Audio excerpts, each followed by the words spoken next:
This channel does not promote any violent, harmful, or illegal activities. All content provided by this channel is meant for an educational purpose only.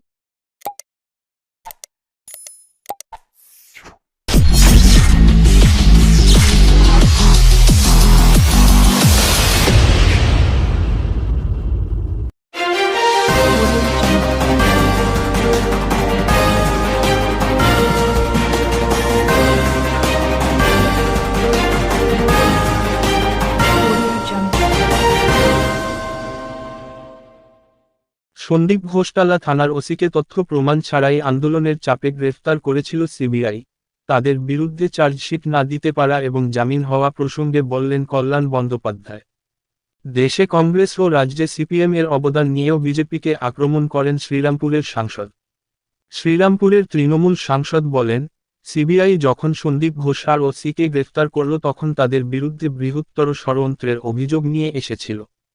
এমনকি supreme কোর্টে গিয়েও সে কথা বলেছিল। CBI 90 দিনের মধ্যে কোন প্রমাণ দেখাতে পারল না। 90 দিনের মধ্যে যদি চার্জশিট জমা না দিতে পারে স্বাভাবিকভাবেই জামিন পাবে। এটা হলো আইনের কথা। এ প্রসঙ্গে আমি আগেই বলেছি, ক্রিমিনাল কেসে কে অভিযুক্ত হবে, কার বিরুদ্ধে চার্জশিট হবে, কার বিরুদ্ধে কনভিকশন হবে সেটা আমার অনুমানের উপর নির্ভর করে না। এর জন্য সাক্ষ্য প্রমাণ চাই।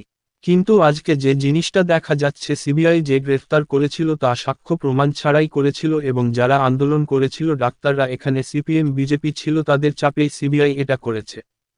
এখন যদি দেখা যায় যে সিবিআই সত্যি সত্যি ওদের বিরুদ্ধে চার্জশিট না দিতে পারে তাহলে 90 দিনের আটকে রাখাটা তো বেআইনি হয়ে গেল। এটা কাদের জন্য হলো? এরা চাপ দিয়ে করাচ্ছে। থ্রেট কালচার কারা করছে সেটাই এখন দেখার। আন্দোলনের নামে থ্রেট চলছে। আন্দোলন করে কিছু হয় না। যারা নেমেছেন তাদের বিনীতভাবে অনুরোধ করছি, আপনারা তথ্য প্রমাণগুলো সিবিআই এর হাতে দিয়ে দিন। কল্যাণ আরও বলেন, ভারতবর্ষের স্বাধীনতা সংগ্রামে কংগ্রেসের মতো কোন দলের অবদান নেই। স্বাধীনতার আগে 9 বছর জেলে ছিলেন। এই দেশের অখণ্ডতা সার্বভৌমত্ব রক্ষা করতে গিয়ে গান্ধী পরিবারের দুজন, ইন্দিরা গান্ধী ও রাজীব গান্ধী, তাদের প্রাণ দিয়েছেন। তাদের রক্ত লেগে রয়েছে মাটিতে। তাই আজকে ক্ষমতায় আছেন, কালকে থাকবেন না। তখন ব্যক্তিগত আক্রমণ কেউ যদি করে সেটা কি ভালো লাগবে? কখনো কারো কাজ ভালো লাগতে পারে, খারাপ লাগতে পারে, মানুষ তার বিচার করে দেয়। এটা আমাদের সংসদীয় গণতন্ত্রের সংস্কৃতিই নয় এভাবে সমালোচনা করা। ইন্দিরা গান্ধী যখন পারছিল না তখন তো মানুষ রায় দিল, তারপর মুরাদ যে দেশাই প্রধানমন্ত্রী হলো, কিন্তু তিনিও পারলেন না, তখন মানুষ আবার কংগ্রেসকে নিয়ে এলো। এটাকে না মেনে তো উপায় নেই। যেমন জ্যোতি বসুর একটা অবদান পশ্চিমবঙ্গের জন্য আছে, এটা তো মানতে হবে। আমি রাজনৈতিকভাবে মোদির বিরুদ্ধে, কিন্তু মোদির 3বার প্রধানমন্ত্রী হিসাবে শ্রদ্ধা করব। মানুষ তো এমনি পণ্ডিত জওহরলাল নেহেরুকে জেতায়নি। যেমনই মোদিকে জিতিয়েছে তেমনি নেহেরুকেও জিতিয়েছিল। ইন্দিরা গান্ধীকে জিতিয়েছে, মনমোহন সিংকেও জিতিয়েছে। কিছু অপদার্থ আছে তারা এই সমস্ত কথাবার্তা বলে। CBI prime agency, investigating agency, তারা সবচেয়ে বেশি যারা যে দলের বিরুদ্ধে, যে দলের লোকেদের বিরুদ্ধে করছে তাদের তৃণমূল কংগ্রেস। যখন সিবিআই যখন তৃণমূলের লোককে অ্যারেস্ট করে তখন তো ওরা আনন্দ করে। তার সেটিংটা কোথায় হলো?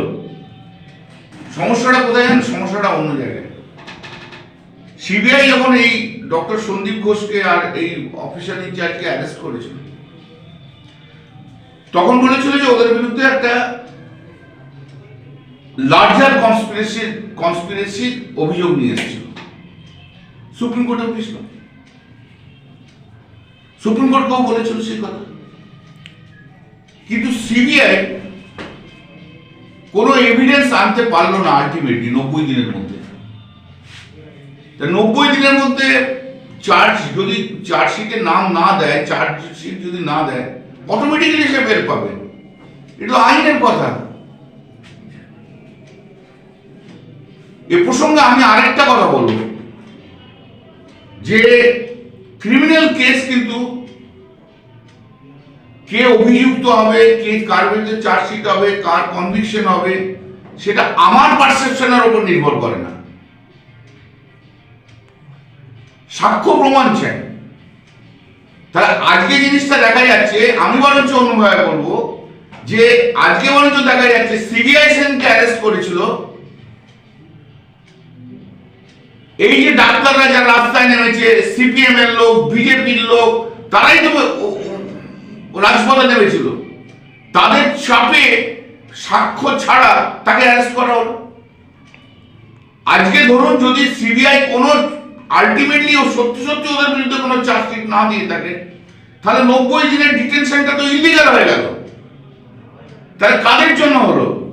এদের প্রেশার ক্রিয়েট করা হচ্ছে, প্রেশার থ্রেট কালচার কারা করছে এটাই তো এখন দেখা। আন্দোলনের নামে থ্রেট। আমি তো এতগুলো মেডিকেল কলেজের ছেলেদের মামলা করলাম ভাই, আলটিমেটলি তাদের সাসপেনশনটা তো স্টে হয়েছে, তারা তো কাজে জয়েন করেছে, তার সেই কেস তো আমি করলাম।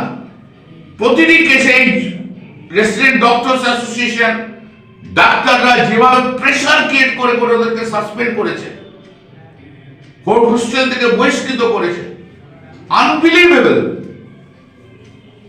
এরা মনে করছে যে আন্দোলনের মধ্যে দিয়ে সবাইকে পার করে দেবো, তা তো হয় না। আইনে তো বিশ্বাস রাখতে হবে, আইনের পথেই তো চলবে। এগুলো কিছুই নয়।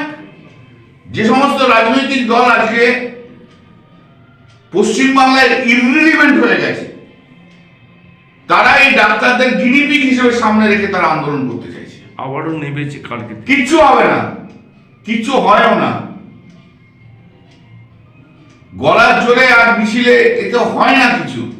যারা নেমেছে আমি তাদের কাছে বিনীতভাবে অনুরোধ করছি, কেন আপনারা যে নেমেছেন, আপনারা বলছেন, তো আপনারা এভিডেন্স গুলো নিয়ে সিবিআই কে দিয়ে দিন না ভাই, হয়ে গেল, ঝামেলা চুকে যাবে। আপনারা যদি এত জানেন তাহলে আপনারা কেন এভিডেন্স গুলো সিবিআই কে দিচ্ছেন না? দিয়ে দিন, হয়ে গেল। সিবিআই এভিডেন্স পেলে অ্যারেস্ট করতে বাধ্য। আমি এটা মনে করি এটা খুব দুর্ভাগ্যজনক। কংগ্রেসের কন্ট্রিবিউশন স্বাধীনতা সংগ্রামে ভারতবর্ষে তো অন্য কারো কোনো রাজনৈতিক দলের নেই। পণ্ডিত জওহরলাল নেহরুকে নিয়ে কথা বলছেন, জেল খাটা নিয়ে, এমার্জেন্সি জেল খাটা নিয়ে কথা বলছেন। স্বাধীনতার আগে পণ্ডিত জওহরলাল নেহরু 9 বছর জেলে ছিল, 9 বছর। এই দেশের অখণ্ডতা, সার্বভৌমত্ব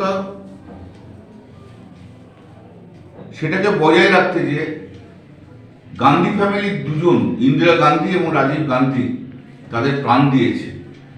দেশের মাটিতে কিন্তু তাদের রক্ত রয়েছে, রক্তের দাগ রয়েছে।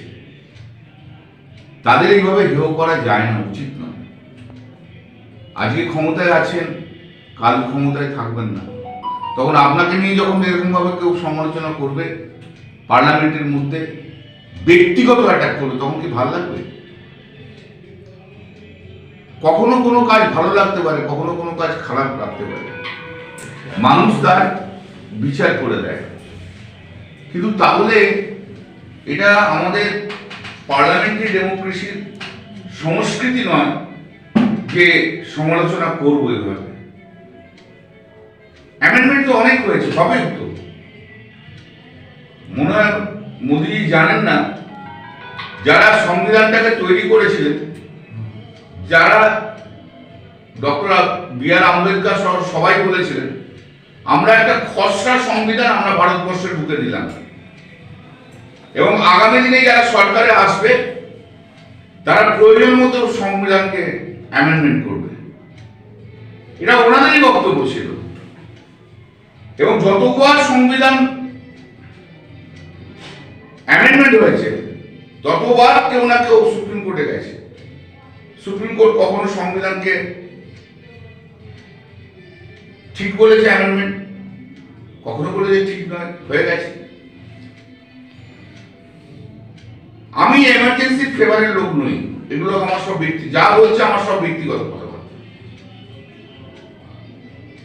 ইন্দিরা গান্ধী এমার্জেন্সি লাগু করেছিল বলেই ভারতবর্ষের মানুষ জর্জরিত হয়েছিল বলেই তো ইন্দিরা গান্ধীকে দিল্লি মসনদ থেকে সরিয়ে দিয়েছিল।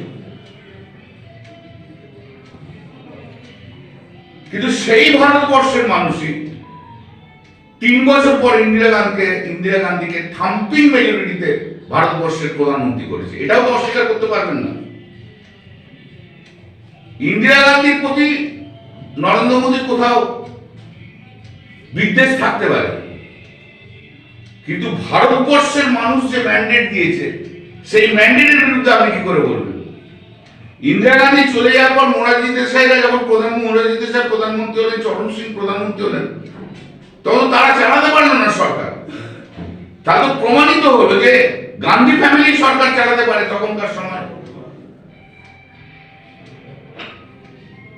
এগুলো ঠিক নয়। আজকে আমরা জ্যোতিবাবুর বিরোধী, কিন্তু জ্যোতিবাবুর যে একটা কন্ট্রিবিউশন পশ্চিমবাংলার জন্য আছে এটা তো আমাকে মানতে হবে।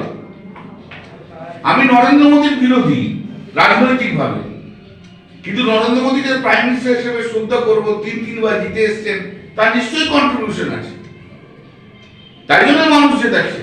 মানুষ তো এমনি পন্ডিত জওয়াহরলাল নেহরুকে জেতায়, যেমন মোদীকে জিতিয়েছে, পন্ডিত জওয়াহরলাল নেহরুকেও জিতিয়েছে, তেমনি ইন্দিরা গান্ধীকেও জিতিয়েছে, তেমনি রাজীব গান্ধীকেও জিতিয়েছে, তেমনি মনমোহন সিংকেও জিতিয়েছে।